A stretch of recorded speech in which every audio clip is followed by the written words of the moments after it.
Hi, Frederik. Hi, Kevin. In these Corona times, we are watching a lot of online presentations, video messages, and so on. And I can imagine for a lot of people, it's the first time they need to speak in front of a camera. If you do want to give a video message, what do you pay attention for? Well, first of all, be enthusiastic, because if you have fun, then of course the listener will undoubtedly enjoy themselves too. And stand up straight. Don't remain seated. No, stand up. That looks way more dynamic, I think. Okay, you will have a lot more impact if you stand upright, because then you can move your hands, you can go a bit further away, you can come closer, you can speak your entire body language. It's possible to be seated, although it's much more alive and dynamic when you're standing up. But if you sit down, just one tip, let me tell you this, make sure that the point of view of your camera is higher than the position of your face. Because in a lot of cases, I see people who have a kind of a lower point of view, and as a result, one sees your double, or even sometimes, depending your age, your triple chin. And let's be honest, that's not really elegant. So make sure that your camera is at eye level instead of somewhere below. The way you are framed is also important, because sometimes I see people, they are just at the very bottom of the screen. That looks really stupid. Or another big mistake, the face of the speaker looks completely dark due to too much backlight. So to be honest, if you really want to make it a very good shot, the best is to hire a professional crew, or even record your video message in the studio. That's the best. Okay. And Frederik, where do you look? Straight into the camera? You look straight into the camera. Okay, for a Zoom call like we are doing right now, of course, it's an interview, so I can just look at you. I see you in front of my screen, so I'm just watching you. To be honest, because your image is so close to my camera, you barely see the difference between now I'm looking at you, Kevin, and now I'm looking right into the camera. So you barely see the difference, isn't it? But for a video message, that's something completely else. Look straight into the camera, in that tiny black spot over there. I admit it that for many people, speaking into a camera with really no one else around, yeah, it feels really uncomfortable indeed.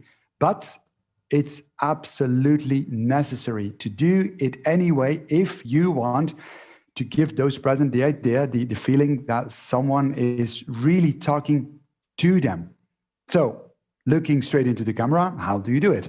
Well, imagine that you are speaking to someone that you really know. That person might be a colleague, a spouse, a sibling, or your uncle. Why not?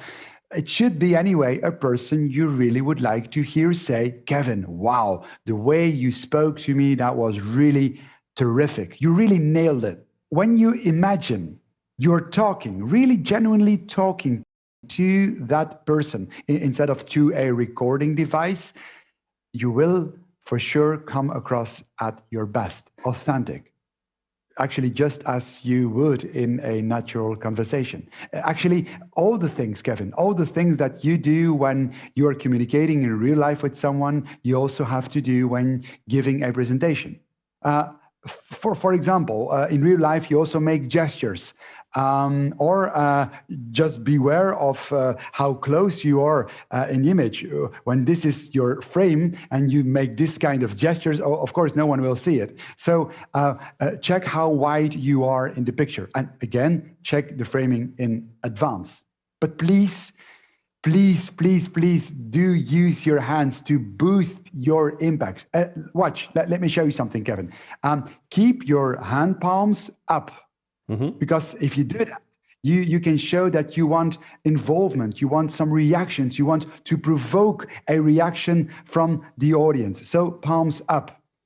It shows that you are open, that you are willing to take into account the listeners and his needs. And pay attention, hocus pocus, what happens if I keep my palms down? Now I show that I want to be listened to.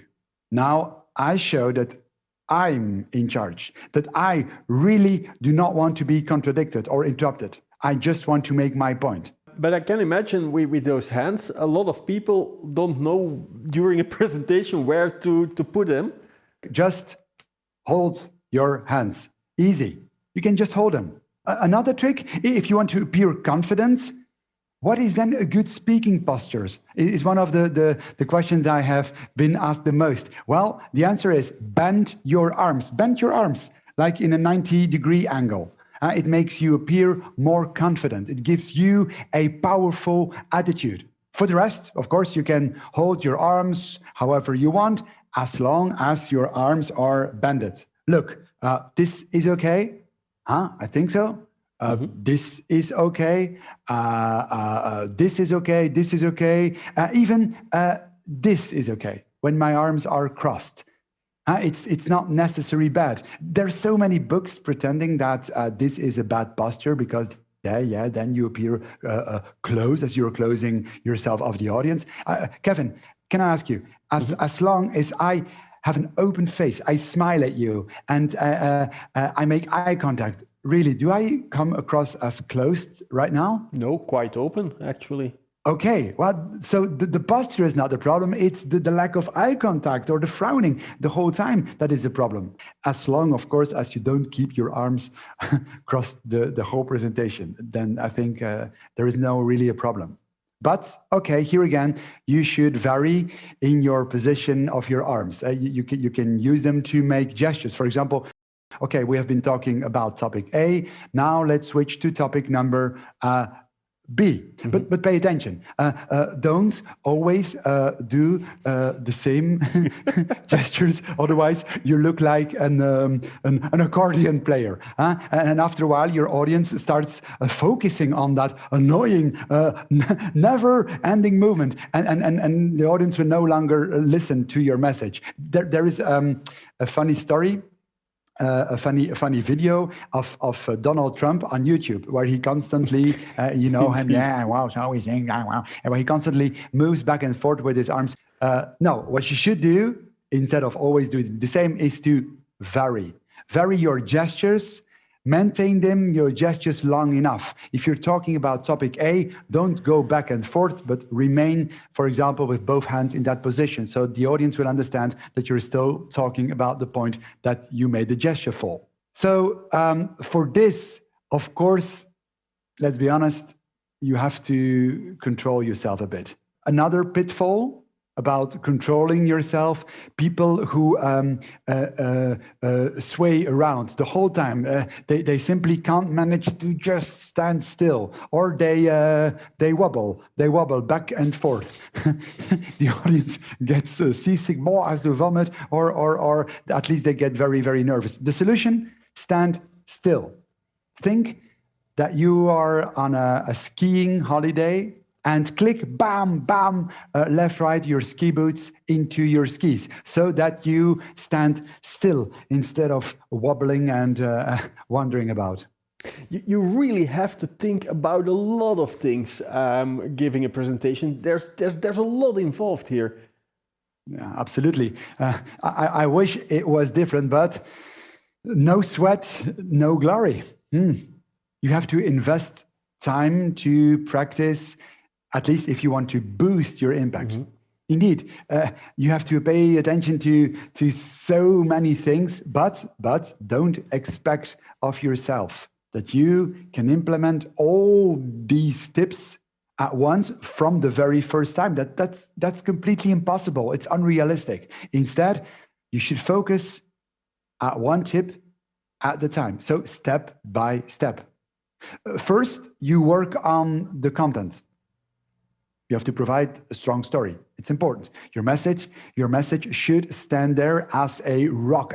I mean, when you record your message for real, you no longer should be busy with, okay, what did I exactly want to say again? No, pay attention. This does not mean that you should know your entire text word by word. But what you do have to know are the big parts, the main messages you want to deliver, and in which order you want them to give.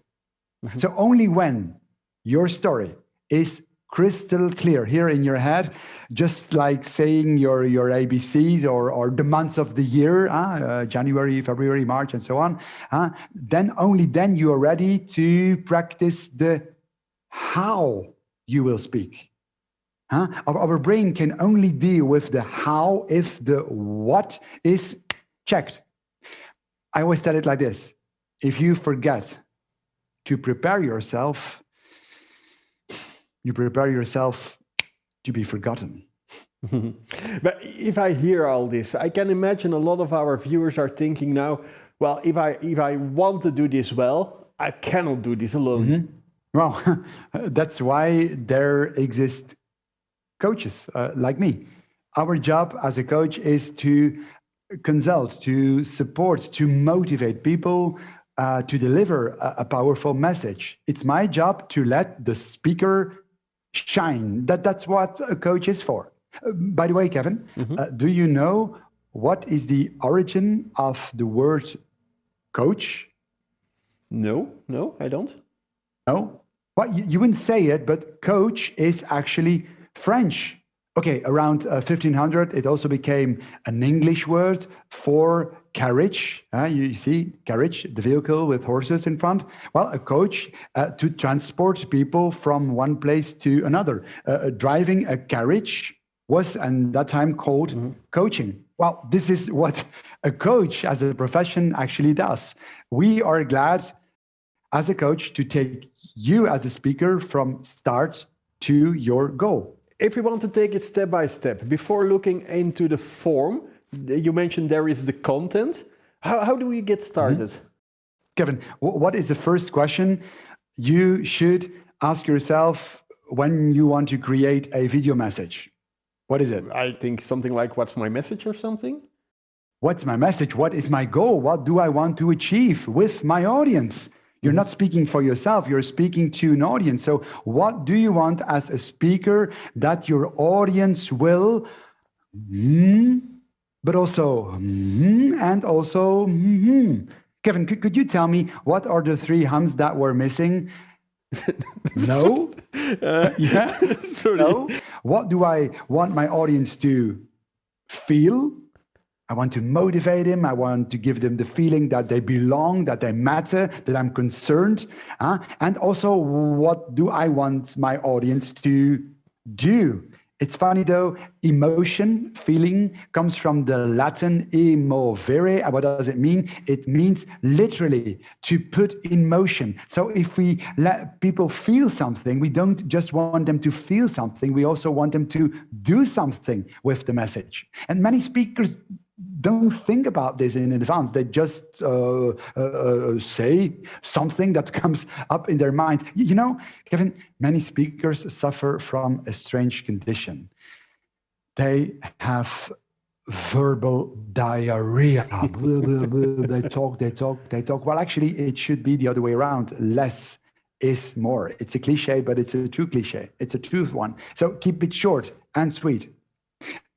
As a speaker, let's be honest, you know a lot more than your audience wants to hear, can hear. Guess how many minutes a listener can be really focused? Guess how many minutes do you think an audience can pay attention? 15, 20 minutes, something like that? It's less. Even less? It's less. A listener can only focus for about 7 minutes. After 7 minutes, they are distracted. And so to avoid that, please, pretty please, get to the point. What else do you have in store, Frederick? Stop delivering your message as if you were a postman. How do you mean that? Well, what is the job of a postman? What does he do? A postman simply drops a letter into the letterbox of a receiver. That's his job, period. Because do you really think that he's concerned, he's asking himself in the evening, oh, did those receivers open the letters and did they really read them? No, he's only paid to deliver the message. Huh? Do you see the analogy with many speakers? Mm-hmm. They just drop info into the heads of those listeners and couldn't care less whether we as listeners understood the message or whether we will do something with it. Many speakers behave the same way as a postman. They just drop information in our mailbox, but they do not care much about whether we think, feel, or do something with the information. But how then could we do that in a better way? Well, simply stop giving information and start to communicate with your audience instead. Let me explain. Information is only one directional. It only goes from me to you. And it's therefore quite sleep-inducing for those present. Honestly, who is actually waiting for your endless list of facts, jargon, features, and all those details? They are so boring. So they do not appeal to the audience. So stop doing that. Instead, make sure you say things that really mean something. They should truly value to your audience. Only say things that really stick. Things that are interesting parts for the audience. Talk about things that are a part of their living world. Choose matters that concern them. Create a two-way traffic instead of a one-way traffic. Choose for communication instead of information. For example, you could say things like, I know that in recent weeks you have suffered from this. It's painful. Or now maybe you are wondering why we as a management decided that. Or last one, how long have you been looking forward for the new track and trace system? For months, right? I know it. Well, today I have good news for you. Kevin, did you see what I did? I asked the audience questions, rhetorical questions. And what is the consequence of these rhetorical questions? People feel more involved. Mm-hmm. Kevin, did you? I don't know whether you noticed it, but did you see what I did? I just asked you a question, and I answered it myself. Well, that's another technique that you can use when you want to deliver a strong, powerful video message. Asking rhetorical questions. You ask a question and just wait. The pause that follows triggers the listener. And what happens? He starts to think, he wonders, oh, what would be the answer to that question? And when he reflects upon your question, he's 100% involved. And that is what you wanted. Super. And since you are giving a video message in which the other person cannot really answer, you as a speaker simply give the answer yourself. For example, if we continue emitting that amount of CO2, what do you think what will happen in a few decades? Our planet will no longer exist. Is that what we want? Of course not. You see, I asked a question and I responded myself. That's indeed a lot more involving than one-way traffic. Well, yeah, so don't inform people. They don't really get excited by it. But they do get excited by storytelling. Stories are content with a soul. Mm-hmm. Tell your audience what you believe in, what you're concerned about, and what you would like from them. And don't forget, of course, to surprise them every now and then. Remember the attention span of only 7 minutes? So come up with a shocking statement, tell a joke, or state a quote. They all have one purpose: to keep your audience interested. Yeah, and just because of that attention span of 7 minutes, you need to get the message lively and not being boring. If you just want to give facts and figures, if you just want to give information, why don't you just send them an email then? But if you want to talk to them via a video message, please take advantage of all the many benefits of spoken communication. Let your voice be heard. Vary in your volume, intonation, vary in your speaking speed.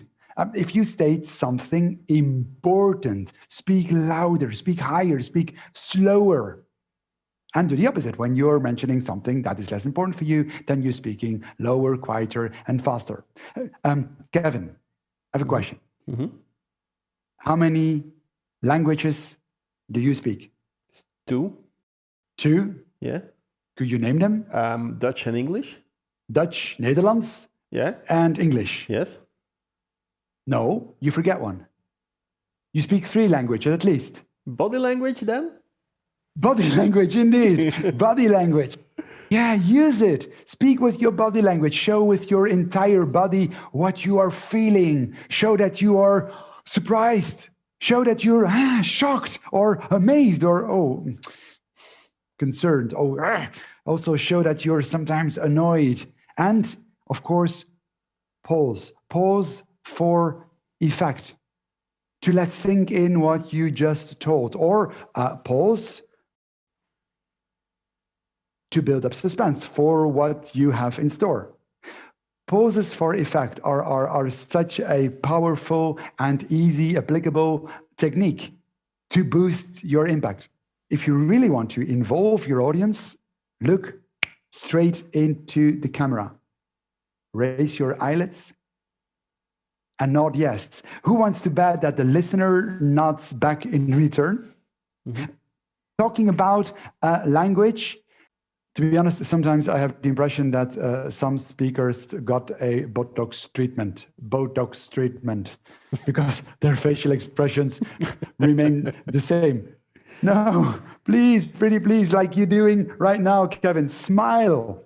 If you smile, Kevin, it's so much nicer to look at you. You were handsome anyway, but if you smile, you're even more handsome. Yeah. Because, Kevin, can I be honest with you? And also to the audience, you are not responsible for the face you were given. Sorry. But you are responsible for the face you make. Does it mean that you have to keep smiling all the time during your message? Of course not. Otherwise, that becomes boring and monotonous again. Here, the motto is vary. Frown to show that something is complex, troublesome, or frustrating. And show it by using your entire body language. The feeling is not only expressed by your facial expression, it's also visible in your shoulders, in your legs. You can accentuate certain parts. Your entire body has to speak to your audience. Suddenly change emotion again. That is what Steve Jobs did, the Apple man, Steve Jobs. He kept alternating something positive with something negative. First, he talked about a new feature of Apple. But then he mentioned a problem that really troubled and concerned him. And then, he popped up again a solution to that problem. Really awesome. But to become as good as Steve Jobs, that takes a tremendous amount of practice, I assume. It was an open secret that Steve Jobs practiced again and again before every presentation. And it paid off. The incredibly natural feel of his presentations was due to a tremendous amount of practice. So practice. Indeed, over and over again to become better and better. Record yourself. And if you watch that recording, celebrate your mistakes. Practice even more. And you will see that both you as a speaker and thus also the impact of your presentation will become better and better. So far, we have been talking about giving or delivering a video message, but that's a message without real interaction. If you're doing a Zoom call, is it possible to get interaction into that call? Yeah, that's very possible, although everyone knows it who does a video call via Zoom or Teams or whatever other feature. It's difficult. And that is because many people do not use their computer properly during that video call. What do I mean? Okay, nowadays everyone has two screens. They work on two screens, a screen here and a screen there. So if you are the speaker and you address yourself to your audience, make sure that the people you're talking to are on the same screen as your webcam. If you put the image of your conversation partner on the other screen and you talk to that person like that, because it's normal, I see the picture of you right here, then I don't think, Kevin, that you have the idea, if I'm looking at you like this, that I'm talking to you. Am I? Hello, Kevin, are you still there? Hello? No. It's weird, isn't it? At the very start of your call, in the very beginning, make a few agreements with your audience. First, ask everyone, hey guys, can you please put on your camera even when you're still in your pajamas? I just want to see your reactions. I really needed to have contact with you. I would love to hear and see what you're thinking about what I'm saying, and I want your input as well. So if you explain them why it's so important for you to have their camera on, I believe that everyone will just do that. It was my experience up till now. When you ask for involvement as a moderator, people are happily willing to give you that involvement. It's actually the penis principle. What do you mean with that? Well, you don't know the penis principle? No. Kevin, this surprises me. Everything you give attention to grows. Frederik, you just mentioned put on the camera. What do you do with the audio of the participants? Well played, Kevin. Switching immediately the topic from the penis principle into another subject. I wanted to get away from that, so. But however, it's a really good question. What do you do with the sounds of the participants? Well, what I do is the following. If there are less than 10 people attending the meeting, I propose to leave their microphone on. Unless, of course, there is a disturbing background noise coming in via someone's microphone. But the advantage is when you leave the microphones on, is that you create space for a quick and an easy response by those present. And that's exactly what you wanted, right? Mm-hmm. But if the amount of people is bigger than 10, then, of course, I ask everyone, guys, can you please mute yourselves to have as less disturbance as possible? And please, of course, if you want to speak, unmute yourself. Feel free to do that. I always tell them as well, please, guys, interrupt me as much as possible. Whenever you have a question, you have a remark, or would like to share your point of view, please interrupt me, because I love to do everything that is in my power to have as much reaction and involvement as possible. So take your time to make good agreements with the participants at the start of your meeting, because good agreements make good friends. Mm-hmm. And before you want the attendees to invest, to listen to you, I think, first of all, you should show yourself that you appreciate those present to be there, and that you appreciate them, that they are interested and made time for your meeting. People don't care how much you know until they know how much you care. Okay, it's a cheesy quote, but I think there is some value in it. Make time to hear how they are doing. Ask some questions. Hey guys, how are you feeling right now? What kind of projects are you working on? How is it going? Create as much as positive atmosphere and make sure that everyone really feels involved. only when you feel that the attendees are, okay, guys, are we really online now? And I mean by that, really connected to you, only then you can, to use the analogy of the internet, stream information. And yes, I admit, sometimes it's really hard to discover some participants' passwords. Some are difficult to reach. But how do you ensure then interaction if it is difficult to reach them? Yeah, as I said, it is really not easy. But isn't that understandable? I mean, they are not physically present in the meeting room. No, everyone sits safely behind their computer at home.